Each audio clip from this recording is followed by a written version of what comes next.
Olá, sou a professora Débora Santana, da Universidade Estadual de Maringá, e estou aqui de volta para falarmos mais de neurociência aplicada à vida cotidiana.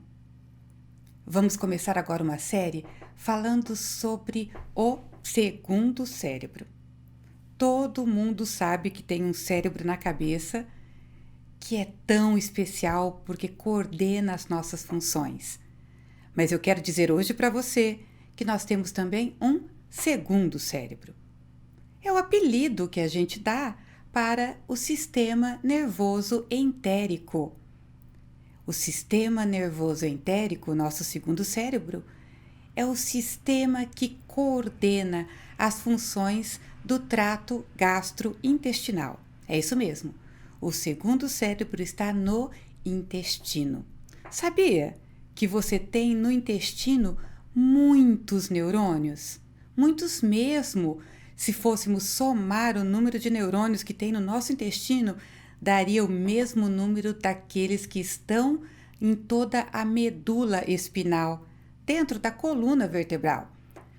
Os neurônios que estão lá no intestino têm uma organização bastante complexa. Tem também lá células de apoio, como as células da glia. E essa grande complexidade do sistema nervoso entérico deu a ele esse apelido, o segundo cérebro. Eu quero convidar você a pensar um pouquinho. Será que é importante este segundo cérebro? A gente que estuda neurônios, estuda também neurônios no intestino, às vezes ouvia alguma piadinha a respeito do quanto o primeiro cérebro é mais importante do que o segundo cérebro. Mas você já parou para pensar ou para lembrar como os dois estão integrados?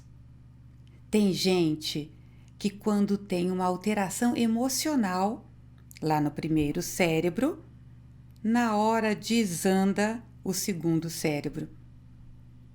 Ao receber uma notícia, ao receber a notícia de uma tragédia ou de uma grande felicidade, a pessoa corre para o banheiro, tem uma crise de diarreia. Isso mostra uma integração entre as emoções e o intestino, entre o primeiro e o segundo cérebro. Por outro lado, tem o oposto. Aqueles que na véspera de um concurso, semana do casamento, época de provas, consegue ter ali um estresse maior, está sob condições de pressão e parece que o intestino trava de uma vez. Fica constipado, com o intestino preso, não consegue defecar normalmente. Também é uma forma de termos as nossas emoções alterando o funcionamento do nosso intestino. Uma relação entre o primeiro e o segundo cérebro. Vamos pensar agora no oposto, na outra direção da conversa entre os cérebros. Se você está com o intestino preso por algum motivo, há uma semana, 2 semanas sem ir ao banheiro, fazer número 2, sem defecar normalmente. Teu humor tá bom? Não tá.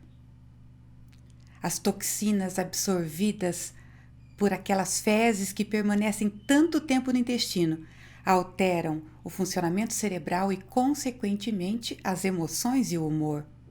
Desta forma, a gente costuma brincar que a pessoa parece enfesado, que na verdade ela precisa de uma alimentação balanceada, água, quem sabe, né, um medicamento ou mesmo um chazinho que ajude a ser laxante para resolver as suas emoções.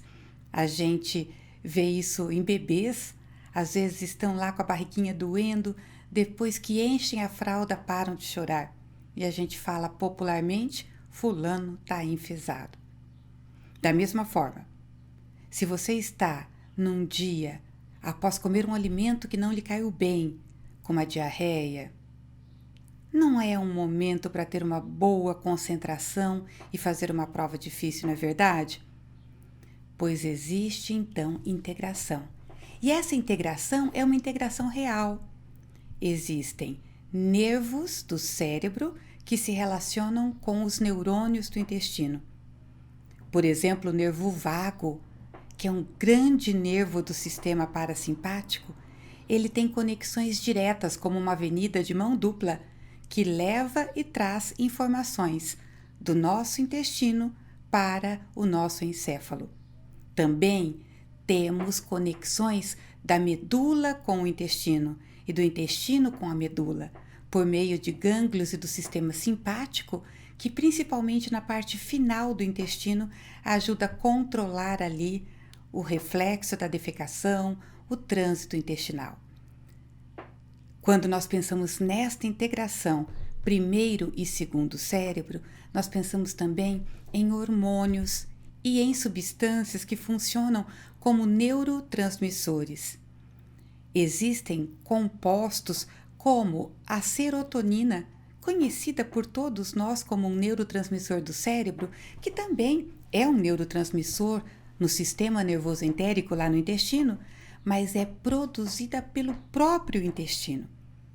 Aliás, não é pouca não.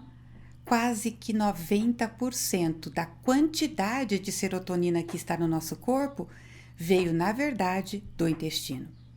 E serotonina nós já sabemos. Tem muitos efeitos que talvez você não conheça, mas o que você sabe é que ela está relacionada ao bem-estar, à sensação de bem-estar. Ela tem outros papéis, atuando como anti-inflamatório, ajudando na modulação, na regulação da motilidade intestinal, dos movimentos peristálticos e até mesmo dos movimentos ali do esôfago. E é por isso que ela ajuda nessa coordenação em geral. Por muito tempo, a gente acompanha, por exemplo, a sintomatologia de depressão como a sequência de perguntas ou a sequência de questões que envolvem relações com o trato gastrointestinal. Pessoas deprimidas tendem a ter alteração no funcionamento cerebral, intestino mais preso ou muito solto, dores intestinais, doenças inflamatórias intestinais. Este e outros aspectos fizeram com que nós, cientistas, nominássemos a relação entre o primeiro e o segundo cérebro de eixo cérebro-intestino. Nos primeiros vídeos desta playlist, eu falei sobre a importância do sono para o cérebro e eu me referi ao primeiro cérebro. Quero dizer a você que o sono também é extremamente importante para o segundo cérebro. Assim como a regulação das sinapses e fortalecimento das sinapses no primeiro cérebro, o sono também ajuda na coordenação e na reestruturação do segundo cérebro. Por isso, os nossos hábitos de vida também auxiliam que os neurônios do intestino funcionem bem. Nos próximos episódios desta sessão de vídeos de segundo cérebro, eu vou comentar sobre algumas questões específicas, como a doença de Alzheimer, a doença de Parkinson, as doenças inflamatórias intestinais e a sua relação entre o primeiro e o segundo cérebro. Também vou falar um pouco sobre a microbiota, pré-bióticos e probióticos e como isso pode resolver ou ajudar o funcionamento dos dois cérebros. Ficou interessado? Se inscreva então no canal de Amigos do Mood, curte aí os nossos vídeos, compartilha para os colegas, para a família e no próximo vídeo a gente continua falando sobre isso. Até lá!